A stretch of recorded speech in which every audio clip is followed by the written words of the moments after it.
Prime Minister, Rector, Your Excellencies, ladies and gentlemen. First, may I thank you for giving me the opportunity to return to Bruges, and in very different circumstances from my last visit, shortly after the Zeebrugge ferry disaster, when Belgian courage and the devotion of your doctors and nurses saved so many British lives. And second, may I say what a pleasure it is to speak at the College of Europe under the distinguished leadership of its rector. The college plays a vital and increasingly important part in the life of the European community. And third, may I also thank you for inviting me to deliver my address in this magnificent hall.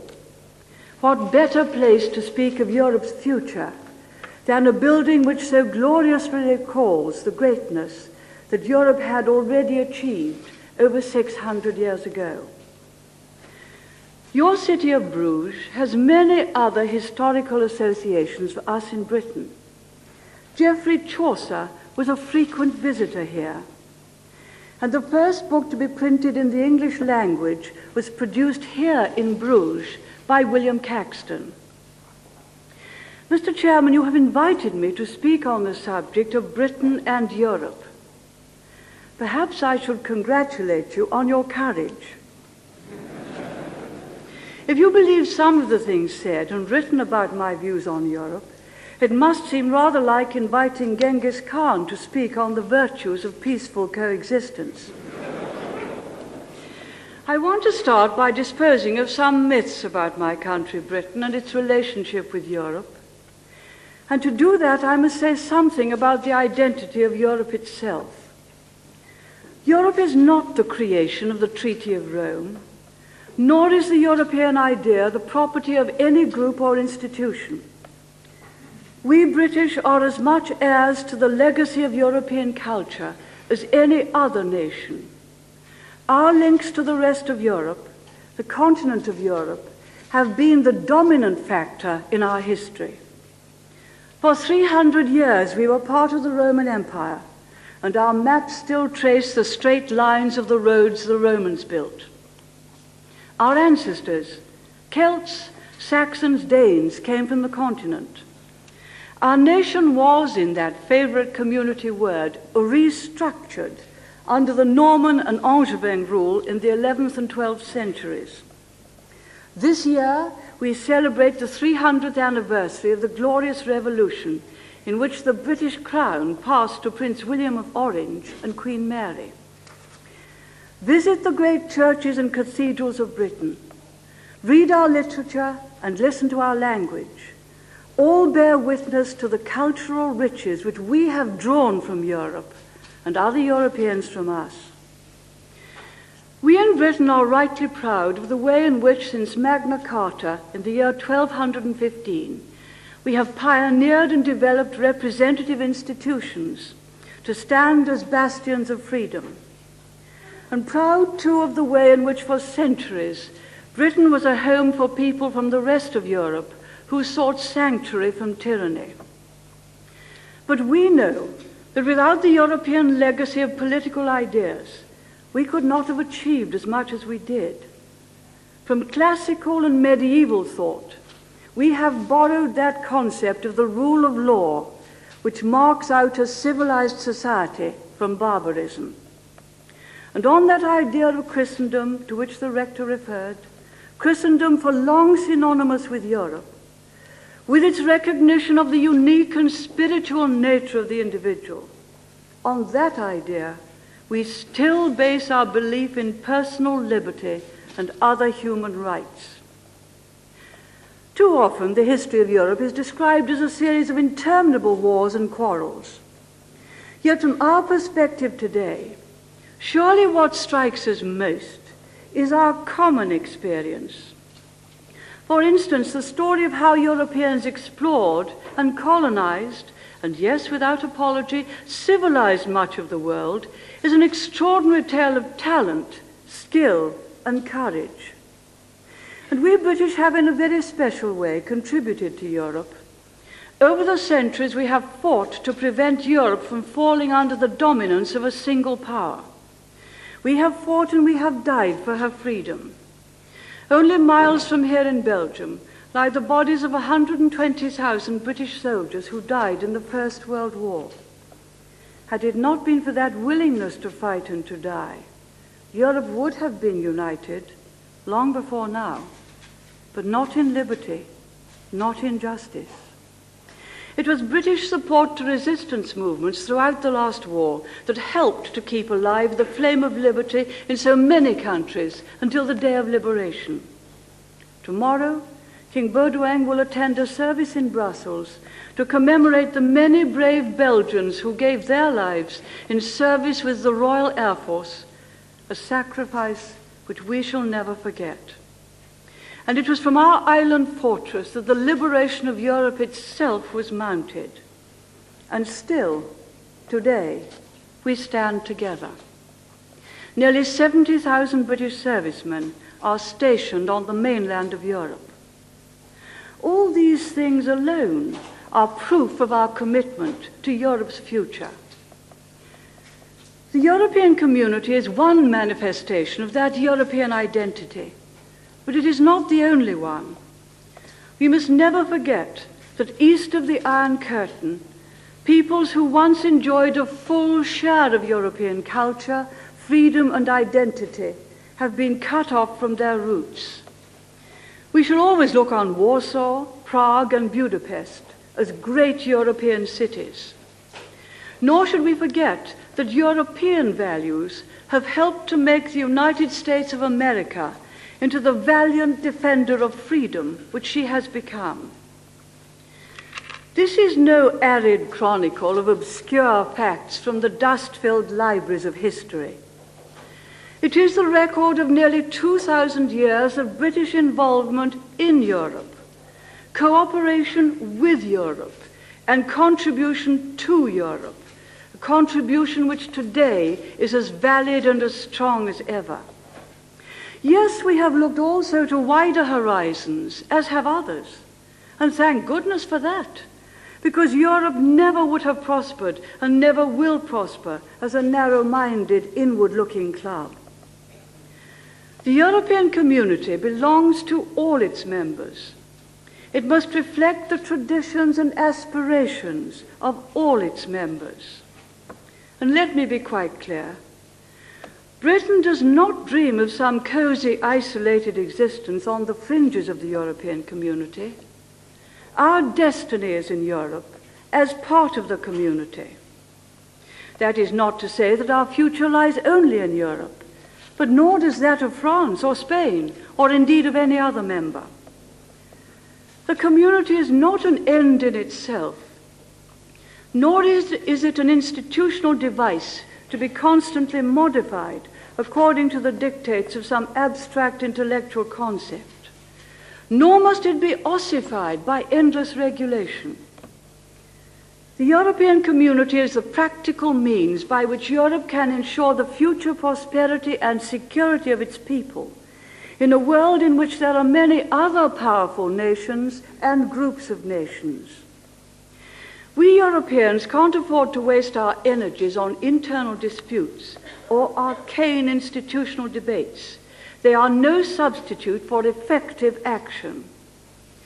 Europe has to be ready both to contribute in full measure to its own security and to compete commercially and industrially in a world in which success goes to the countries which encourage individual initiative and enterprise rather than those which attempt to diminish them. This evening, I want to set out some guiding principles for the future, which I believe will ensure that Europe does succeed, not just in economic and defense terms, but also in the quality of life and the influence of its peoples. My first guiding principle is this: willing and active cooperation between independent sovereign states is the best way to build a successful European community. To try to suppress nationhood and concentrate power at the center of a European conglomerate would be highly damaging and would jeopardize the objectives we seek to achieve. Europe will be stronger precisely because it has France as France, Spain as Spain, Britain as Britain, each with its own customs, traditions, and identity. It would be folly to try to fit them into some sort of identikit European personality. Some of the founding fathers of the community thought that the United States of America might be its model. But the whole history of America is quite different from Europe. People went there to get away from the intolerance and constraints of life in Europe.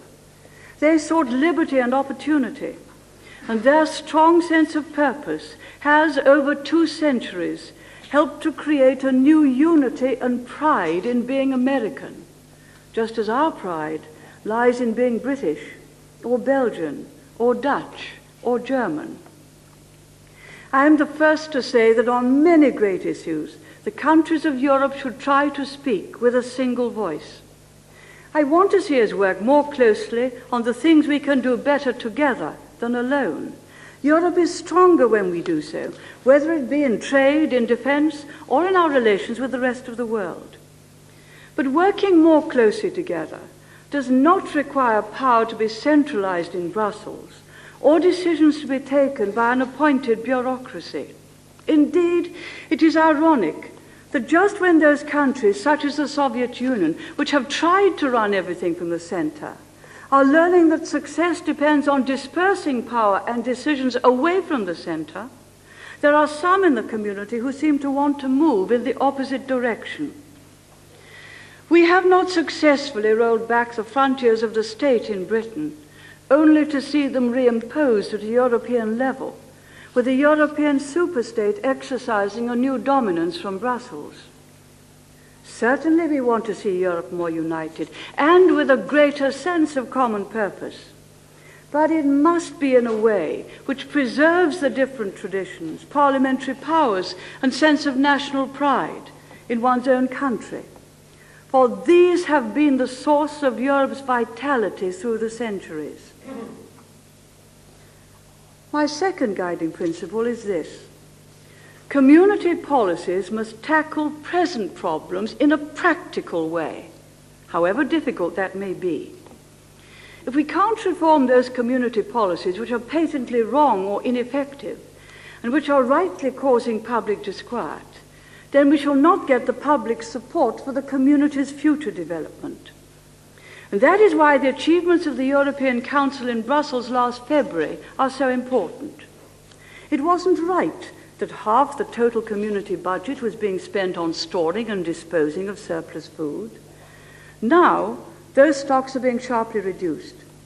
It was absolutely right to decide that agriculture's share of the budget should be cut in order to free resources for other policies, such as helping the less well-off regions and helping training for jobs. It was right, too, to introduce tighter budgetary discipline to enforce these decisions and to bring the community spending under better control. And those who complained that the community was spending so much time on financial detail missed the point. You can't build on unsound foundations, financial or otherwise. And it was the fundamental reforms agreed last winter which paved the way for the remarkable progress which we have made since on the single market. But we can't rest on what we have achieved to date. For example, the task of reforming the common agricultural policy is far from complete. Certainly, Europe needs a stable and efficient farming industry. But the CAP has become unwieldy, inefficient, and grossly expensive. Production of unwanted surpluses safeguards neither the income nor the future of farmers themselves. We must continue to pursue policies which relate supply more closely to market requirements and which will reduce overproduction and limit costs. Of course, we must protect the villages and rural areas, which are such an important part of our national life, but not by the instrument of agricultural prices. Tackling these problems requires political courage. The community will only damage itself in the eyes of its own people and the outside world if that courage is lacking. And my third guiding principle is the need for community policies which encourage enterprise. If Europe is to flourish and create the jobs of the future, enterprise is the key. The basic framework is there. The Treaty of Rome itself was intended as a charter for economic liberty. But that is not how it has always been read, still less applied. The lesson of the economic history of Europe in the 70s and 80s is that central planning and detailed control don't work, and that personal endeavor and initiative do. That a state-controlled economy is a recipe for low growth, and that free enterprise within a framework of law brings better results. The aim of a Europe open to enterprise is the moving force behind the creation of the single European market by 1992.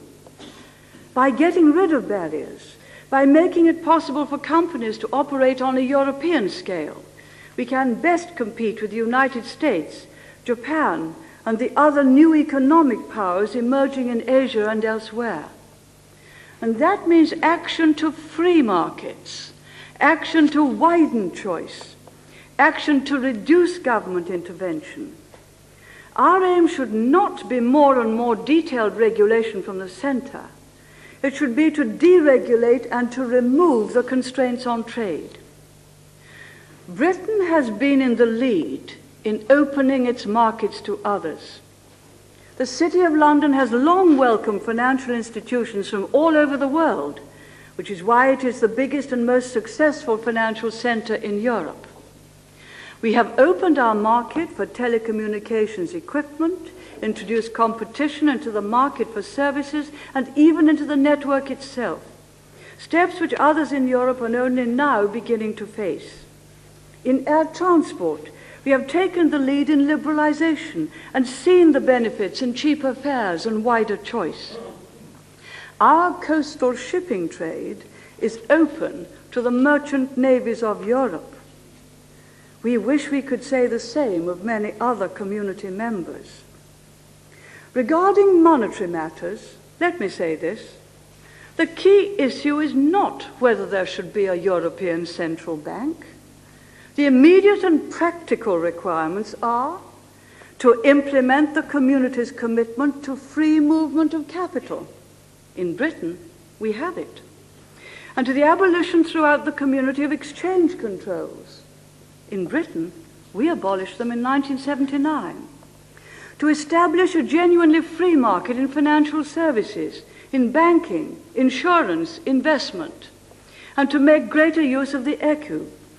This autumn, Britain is issuing ECU-denominated treasury bills and hopes to see other community governments increasingly do the same.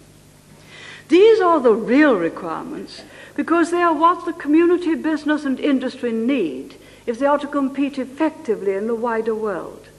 They are what the European consumer wants, for they will widen his choice and lower his costs. It is to such basic practical steps that the community's attention should be devoted. When those have been achieved and sustained over a period of time, we shall be in a better position to judge the next moves.